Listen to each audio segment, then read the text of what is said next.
Hello everyone, आज चाहिँ हामी चौकट एरिया छौँ।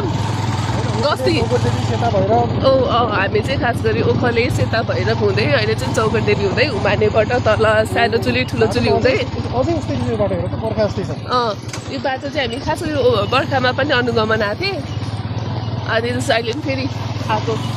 अगाडि चाहिँ इन्दिरा मिस हुनुहुन्छ, यता विश्व दाइले चलाइरहनु भएको छ। अनि यसमा चाहिँ म छु।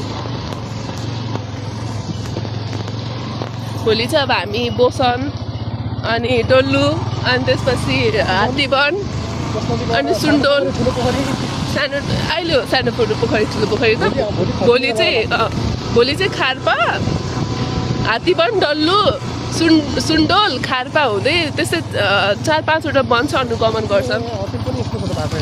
यो बाटोहरूमा चाहिँ केही पनि इम्प्रुभमेन्ट नै भएको छैन। हामी बर्खामा आउँदा नि यस्तै थियो। अहिले चाहिँ आज पुसको 3 गते हो। अहिले पनि त्यस्तै एक्ज्याक्ट सेम, नो इम्प्रुभमेन्ट।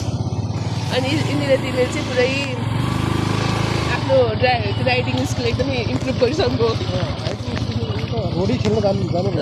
यहाँ चाहिँ बालकृष्ण त अड्किनु भएको थियो। अब चाहिँ के हुन्छ कुनी म ओर्लिनु पर्छ ए ल दिदीले कराउनु भयो त। इन्दिरा दिदी तपाईँलाई के भन्न छ? अलिक दिदीलाई जित्नु त अनि दिदीलाई पनि केही बोल्दा भनौँ। दिदी केही भन्न केही हुन्न, पुसे हुन्छ पछि। जुत्ता दिदी भएको यस्तै हो। फिल्डमा चाहिँ त्यस्तो हिल जुत्ता क्लोज सुज चाहिँ नलाउनु होला। यो मेरो जस्तो जुत्ता क्या। ल इन्दिरा दिदी तपाईँलाई कस्तो लागिरहेको छ यस्तो बाटोहरूमा तपाईँले राइड गर्न सकिरहनु भएको छ? मलाई चाहिँ दिदीले एकदमै इन्सपायर गर्नुभयो यस्तो बाटोमा चलाउन।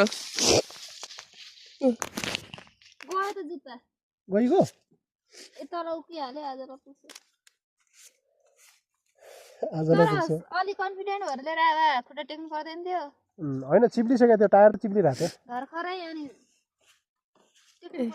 ल अब चाहिँ यही साइड चाहिँ म अब आजको भिडियो चाहिँ भन्दा दिन्छु। बाई बाई बाई बाई भनिदिनु इन्दिरा दिदी। कहाँ हुनुहुन्छ हेरेर बाई गर्नु।